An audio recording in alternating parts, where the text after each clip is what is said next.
Hello, my name is Robert Rose.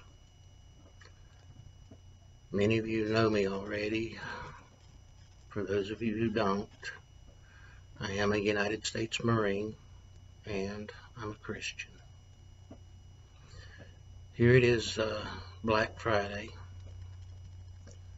and once again, my wife and I remained home for Thanksgiving because I spent the majority of the day in bed with my back and legs. But don't get me wrong, I am very thankful. I'm thankful for her.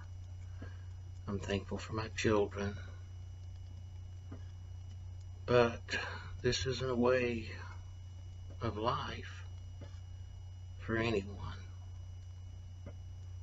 much less a veteran that was injured while serving this country. Back in 1985, while stationed in Spain, I took a fall that damaged C6, 7, and 8 in my neck. From that time on, horrible migraines and what I refer to as blackouts. One doctor, civilian doctor, suggested that it might be swelling, decreasing the amount of blood to my brain or whatever that causes them. I don't know. The military doctors and VA doctors have never diagnosed what exactly is causing it. But it cost me my career as a school teacher in 2012, so yeah, they're pretty significant. 1991, I fell. Marine Corps taught me how to climb with HRST school, for those of you that are civilian, helicopter rope suspension master's training course. I was the guy up there in the back of helicopters throwing Marines out the back door on a thin piece of rope, throwing them off the sides of buildings and such. But now in a climbing accident, practicing those skills, I fell into the Mediterranean. That fall damaged T8, T9, as well as 3 or 4, I forget, down in the lower back. Compression fractures is what they called it. And as I was sinking beneath the waves, the Marines and sailors up on the cliff swore I was a goner because I had completely disappeared. It might have been better that way, to come home from Italy under a flag. It'd be better for many of our men and women, warriors, to come home under a flag instead of coming home injured.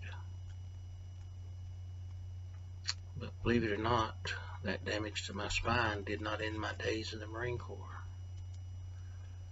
That happened in 92 down at Camp Lejeune. We was putting on a show for a bunch of admirals and foreign dignitaries, where I fell and busted my ankle, knee, and hips up pretty bad. That's why I have so much problem walking today. But if you can't walk in the Marine Corps, they no longer have need for you. So that did end my career. But I fought like hell to stay in another 2 years. But just wasn't meant to be. Like I say, unfortunately I didn't die in 85, 91, or 92. Why is that sad? Because if I died and came home under a flag, I'd never have to face the betrayal by the very government that I enlisted to defend. They made promises that they would care for veterans when we returned home. And for any of you that know the history of the last 45 years, you know that's not true. Department of Veterans Affairs have over $4 million annually in the budget just for media and propaganda blitzes. They hide veterans begging for mercy, begging for treatment, begging for benefits. How many of you know that Agent Orange from Vietnam, there are still so many veterans that have been denied benefits? Blue Water vets, Okinawa vets, C-150 vets. According to the VA, there's not enough study to link Agent Orange to the cancer or whatever disease or illness that it has caused. So those vets are denied. And there's not a thing that they can do. Because look at the Thousand Oaks Marine. Killed all those people, and it's completely gone from the news as to why he did it. Was it because of PTSD from Afghanistan? Was it because of injuries that he could barely walk? And they denied PTSD meds, they denied pain medications.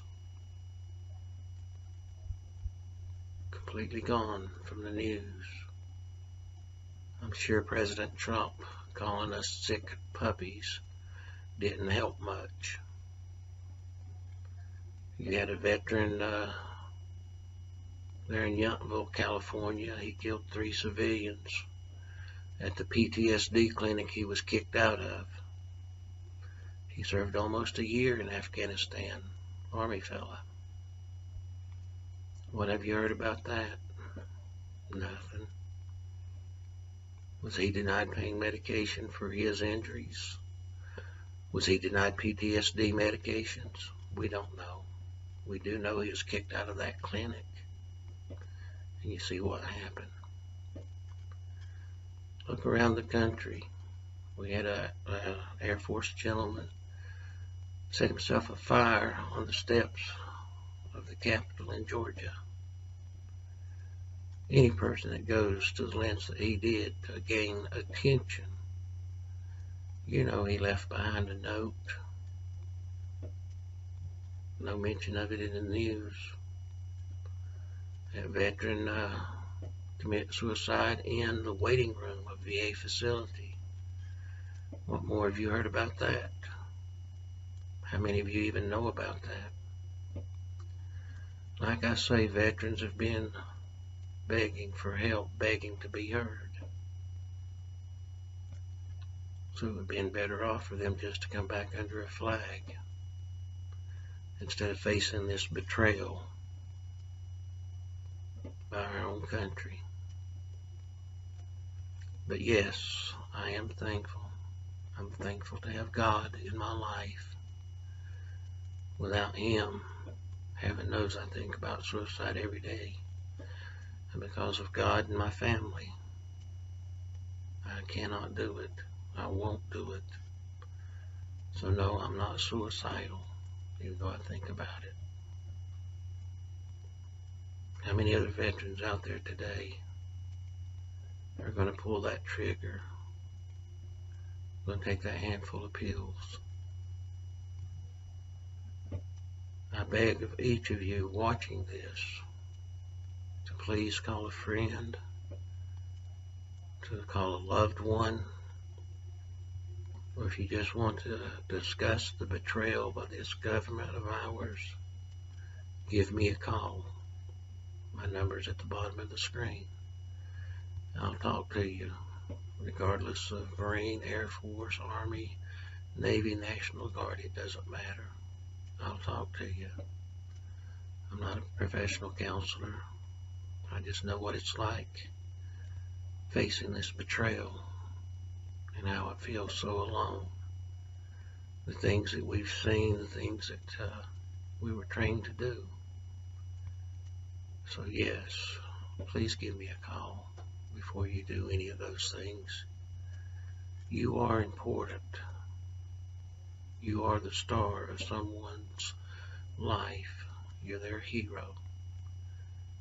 Please don't destroy that image. Give someone a call.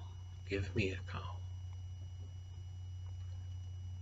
I'm going to try to make a video once a week to talk about the VA and our government with facts that are well researched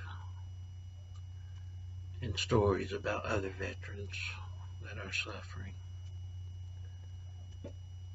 So hopefully we can make a difference together and change the way veterans are treated, change the way we are perceived, because I promise you, we're not just a bunch of sick puppies. I'll leave you with my favorite quote, Philippians 4:13. I can do all things through Jesus Christ, which strengthens me. Please know that my love and my prayers go out to each and every one of you suffering needlessly this day. Thank you.